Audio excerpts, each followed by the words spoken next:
원피스의 핵심 설정이지만 아직 밝혀지지 않은 숨겨진 이야기. 세계의 지배자에 가장 가까웠던 무법자 록스의 진격. 마침내 레벨리 사건 이후 로저와 여행을 함께하게 된 샹크스의 숨겨졌던 과거와 거프를 해군의 영웅으로 만든 갓벨리 사건의 진실이 드디어 밝혀지는 가운데 작가님이 약속했던 원피스 연재가 3년밖에 남지 않은 만큼 마침내 숨겨진 전설 록스의 이야기가 극장판에서 등장할 날이 점점 가까워지고 있습니다.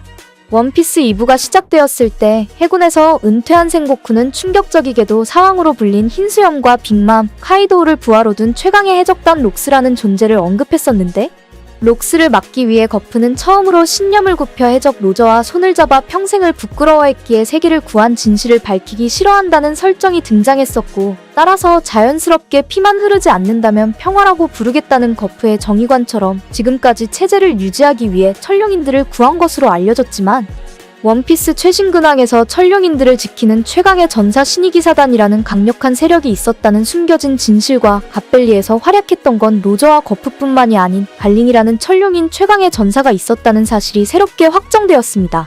얼마 전 해적왕이 되겠다는 버기의 눈물 어린 외침으로 시작된 사왕들이 경쟁 최후의 보물 원피스 쟁탈전은 과거 세계관 최강자들의 싸움으로 갓벨리라는 섬이 지도에서 사라졌다는 오다 작가님의 설정을 보면 의도적으로 갓벨리를 원작에서 지워버렸다는 걸 알 수 있고, 원피스가 과거 해적왕 로저와 거프의 이야기가 아닌 루피와 밀짚모자 일당을 중심으로 진행되는 이야기인 만큼 극장판을 통해 록스의 이야기를 풀어갈 떡밥으로 볼 수 있습니다. 최종장에 가까워질수록 원작과 애니메이션에서 록스에 관한 이야기를 자주 암시하고 있는데요. 와노쿠니에서 자신과 맞붙을 정도로 성장한 루피를 본 카이도우는 뜬금없이 로저와 록스, 샹크스를 떠올린 것과 원피스 애니메이션에서 새롭게 록스를 비롯한 강자들의 모습이 회상된 것은 물론 행콕이 있는 아마존 릴리를 습격한 검은 수염 티치가 록스를 이어 해적선 벌집의 지배자로 활약하고 있던 왕직을 쓰러뜨리고 자신이 진정한 록스의 후계자가 되었다는 설정을 공개했으나 작가님은 의도적으로 록스의 정보를 알 수 있는 왕직과 티치의 대화와 전투 장면을 등장시키지 않았습니다.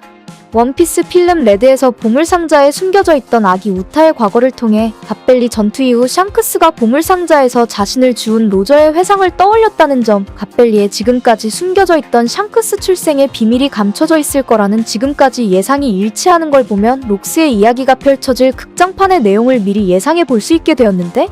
이번 필름 레드가 우타의 시선으로 샹크스를 바라보았다면 새로운 극장판 원피스 필름 레드는 샹크스의 설정이 모두 공개되고 있어서 이번에는 샹크스를 중심으로 로저와 록스의 이야기를 진행시키는 게 가장 자연스럽습니다.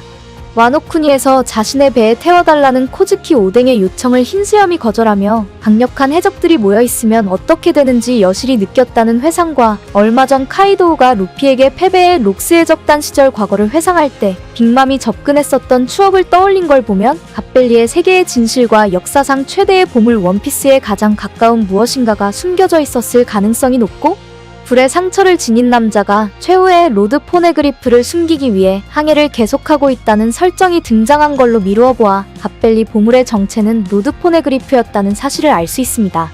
갓벨리에서 갈링이라는 신의 기사단이 활약했지만 록스 해적단이 붕괴되었을 때 거프에 의해 록스가 패배했다는 사실만이 전해집니다. 여기 이 부분이 가장 중요한데요. 천룡인들의 부하 신이기사단은 혁명군들이 알고 있을 정도로 유명한 조직이지만 갓벨리에서 활약했다는 작가님의 설명과는 반대로 어째서인지 세계의 록스가 거프에게 패배했다는 정보만 퍼지게 되었고, 갈링을 보면 재미있게도 왕자라는 설정이 붙어있는데 원피스 세계관은 세계를 지배하지 않겠다는 맹세 허위옥자가 있어서 아무리 천룡인이라 해도 왕이 있을 수가 없기 때문에 천룡인의 왕자가 실질적인 최고 권력자입니다.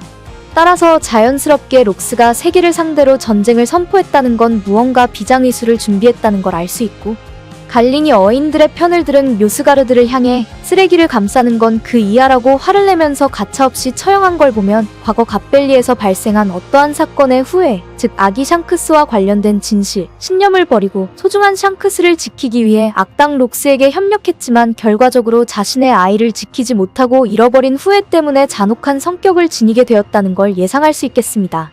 만약 갈링이 샹크스의 친아빠가 아니라면 마치 바다를 떠돌고 있는 벌을 받고 있는 지니샤처럼 로드 포네그리프를 지키기 위한 항해를 계속하는 불의 상처를 지닌 남자가 샹크스와 어떠한 관련이 있을 것으로 보이는데, 흰수염은 평생을 가족을 원했기에 동료를 서슴없이 죽이는 록스에게 원한을 가졌을 것이 확실하고 아기 샹크스를 인질로 삼았다면 록스가 패배한 이유에 흰수염이 관여했을 거라 작가님의 숨겨진 떡밥대로 록스의 이야기가 극장판으로 펼쳐진다면 흥미진진한 전개가 보장되어 있는데요.